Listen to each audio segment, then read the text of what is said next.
Thruxton, the British Classic Car Championship, round 3. Chevrolet Camaros dominating the championship in the A class. 2 on the front row, Stuart McCrudden, the poleman, and Rolly Nix, the leader of the championship in that A class.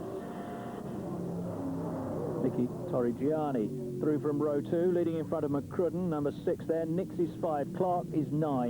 And then comes the red Chevrolet Malibu of John Brindley, number 20. McCrudden attacking Torrigiani's Mustang, number 27, and contact.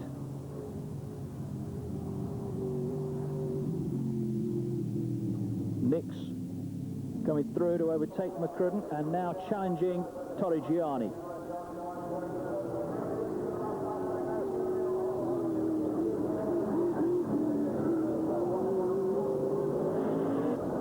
So Nix now in the lead. Torrigiani second, McCrudden third.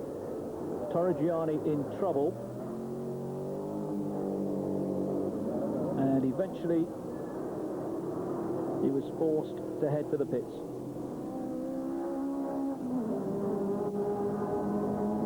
Behind, the Yazidis Ford Falcon Rally Sprint, number 4, and John Brindley's Chevrolet Malibu, number 20. Confirmation, Torrigiani retired after leading.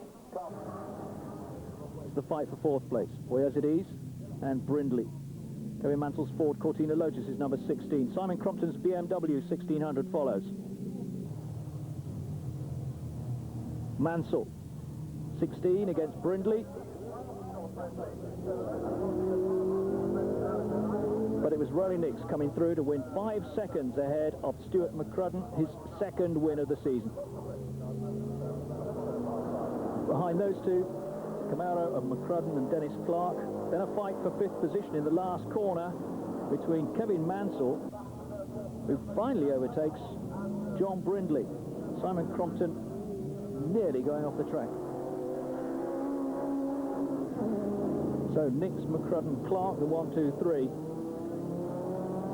Definite reward for adventure by Rolly Nix. On the rostrum, Nix, Crompton and Churchill, the winner of the 3 different classes. Graham Churchill explains the categories. There's the A class with the big Americans, and then we go down to C class with the Cortinas and the BMWs, and then we come down to D, and we've got Anglias and the Minis. Working through the class, that's what it's all about. It's really it's being reliable. The car has to be reliable and has to keep getting the full points from your own class. So it can vary. I mean, you know, if the other class, he has a mechanical problem, then obviously he loses his points, and the same if it was my problem. And it's all just, you know, keeping it all together, really. Graham Churchill, an expert witness, leader of D class. At Silverstone, 2 rounds, one on Saturday, this one on Sunday. Yazidis starting alongside Alan Minshaw's Mustang. Then the Camaros of McCrudden, Nix, Clark and Bacon, with Rolly Nix.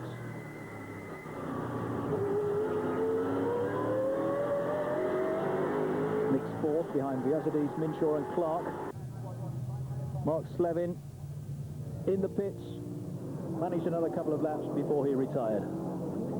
Yazidis Fulton and the 2 Camaros of Clark and Nix. Back on board with Nix.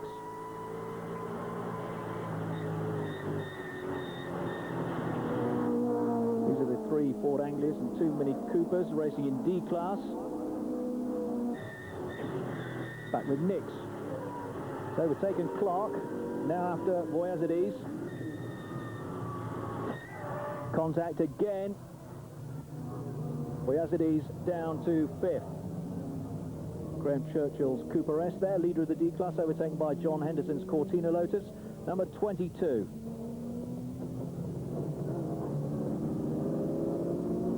Difficulty now because rain falls. Andy Bacon in a big spin. Nix again. Very different grip problems because of the wet track. Minshaw and Clark in a tangle, and that's Clark into retirement. Minshaw alongside Torrigiani.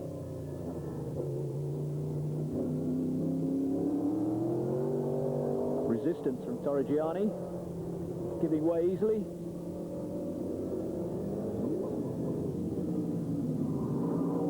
But in the end, another success for Rolly Nix, who's 6 seconds ahead of Torrigiani and Minshaw. It was just changing conditions all the way. It was damp in some places, then it dried with the wind, and it was just, you know, finding your way around, really, and just keeping it on the tarmac, really. Nix leads the A-Class, Minshaw C, Churchill D. Richard Dean, the 29 years old North Countryman, has taken to the Rovers like the proverbial duck to water. He's been a dominant force in every race that he's run. Can he do it again here and extend the lead? Alongside him, another ex-single-seater refugee, Eugene O'Brien. As usual, it's a pace car that starts the race. The crowd looking certainly with anticipation on what looks like being a tremendous battle here. The black car on the inside there, Richard Dean on the outside, car number 13. The opposition, Eugene O'Brien. We join Lyle. Alistair Lyle in number 2. Front runner last year, having a difficult time this year, as straight into the lead goes Richard Dean. Dust coming up there as Dean leads here into the first lap, with O'Brien in second place. This is Grady and car number 12, Russell Grady, the company director of a shoe machine business. Grady had a good season last year, but he's going to have to struggle if he's going to get in touch with this leading group, which are really hard at him to the front. Car number 30 in the midst of that, Mark Hazel.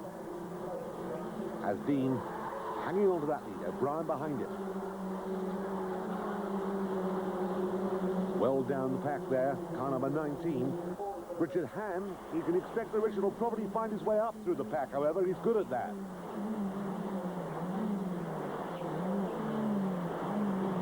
Rover turbos, without question, outside the British Touring Car Championship. Very powerful and certainly tricky to drive, as we've just seen there. Jamie Wall, have a spin, collects it back together, one of the younger drivers in the challenge, but this is out of the back of Dean's car, and we're watching Eugene O'Brien. Eugene O'Brien trying to close the gap. Still bunched tightly together, this field. 28 was Ian Summerfield. We're now with Jeremy Cottrell, who last year was a winner on a number of occasions, but this year seemingly is having problems. Car number 9, Phil Burgess, being pressured by 10, Jeremy Cottrell. Meanwhile, we look out of the back of Richard Dean's car. Dean, with Formula 3000 experience, Formula 3 experience, drove in Japan, has come back here to try and dominate this series and get himself into the Touring Car Championship. And the way he's going this year, he's making life difficult for everybody else, but O'Brien very close to him now. Losing out, however, accelerating away there, putting him in a very happy time of it. The young 19 years old Jamie Wall. We go aboard Cottrell again. Up on the inside, trying to get through and past number 9, Phil Burgess, but didn't succeed. Out front, you can see that battle that's going on, equidistantly spaced out now, the top 4 cars. And then we've got the Cottrell battle, which he's just at the moment got the better of. This is the 5th place battle between Cottrell and Phil Burgess. Lyle hanging on in there as the first 4 come through. Back of that group, Stephen Day. He's finding life difficult. Now we're aboard number 20, David Cole. And another man having a spin there is Ian Rolls. Well, he actually got it absolutely sideways, corrected it, lost a lot of speed and a lot of time, as we join now Alistair Lyle. Lyle getting himself all crossed out there. Rare that you see Alistair make a mistake. Came in a little bit too fast there. Lost a bit of ground. And he's now got it all to do all over again. Over the curve. Summerfield versus Han. Han with the back bumper a little loose, so it looks as if he's had some contact somewhere or other. But yet to get past Summerfield, and here is Lyle once more. And Lyle has lost that ground. He's not got it back again. Has lost another place there. Lost 2 places, in fact, as up past him came car number 5, Nick Carr. And I think Alistair's got a tremendous problem there. There's something wrong with the handling altogether. Ian Rolls retires, takes off his hat. His day is over. Looks very, very fed up about the whole thing as we look once again at the leader. No question about the fact that Richard Dean now is dominating this race and has pulled out a respectable lead from Eugene O'Brien, who's fallen back now, as Lyle still is struggling with his ill-handling car. I'm sure that something there isn't as it should be. Loses another place. The sort of move we expect from this man. Mark Hazel is pressured and pressured very, very hard indeed by number 6, Stephen Warburton.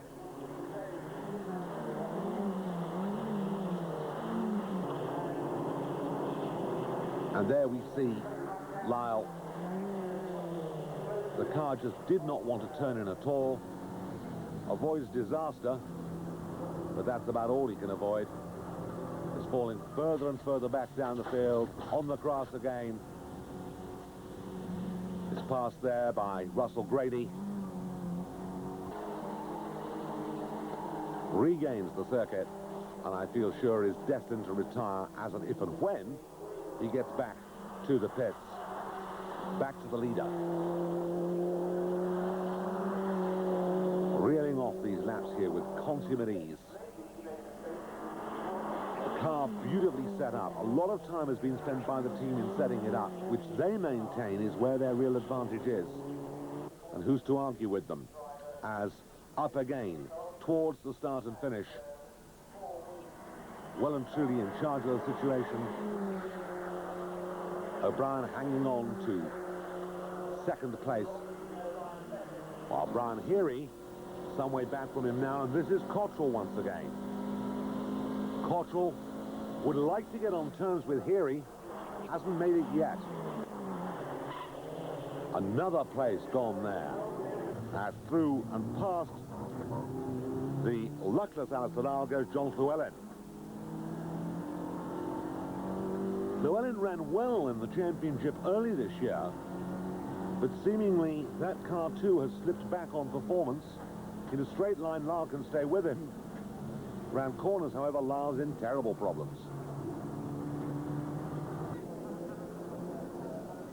One man who's not is Richard Dean, and that little puff of smoke was getting off the brakes at the last possible moment. Eugene O'Brien using the brakes to help the car break away, kill the understeer, get the car into a power slide oversteer situation. As we join car number 20 now. Cole, the circulation director, trying to get past the company chairman, and succeeded in doing it, but unfortunately far too fast to get around the corner. Went all the way down the escape road, gets it back together again, rejoins, and then spins it, I think. But we watch now Stephen Day here being pressured all the time by Cottrell. Cottrell now on Day's tail and pushing him for all he's worth.